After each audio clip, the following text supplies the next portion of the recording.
নমস্কার, আমি ঠাকুরমশাই শ্রী কৃষ্ণদীপ ব্যানার্জি।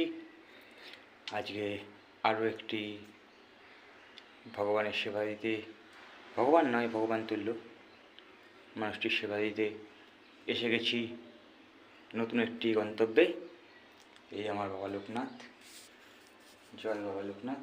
সবাই দেখুন, এই বিঘ্নহর্তা গণেশ, এই শিব ভোলেনাথ, মা মনসা, এদিকে লক্ষ্মী নারায়ণ, জগন্নাথ, হনুমান, লক্ষ্মী গণেশ, এদিকে বিশ্বকর্মা, আর আমি ঠাকুরমশাই শ্রী কৃষ্ণদীপ ব্যানার্জি।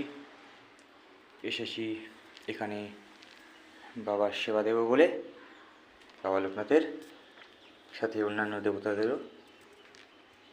তো নিচেও মন্দির আপনাদের দেখাবো, নিচে একটি মন্দিরও হচ্ছে, যেটা এখনও পুরোপুরি তৈরি হয়নি। তো আমি এখন যাব বাগানে, আপনাদের বাগানটাও দেখাবো।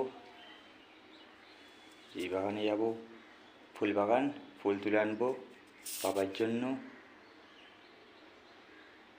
নমস্কার।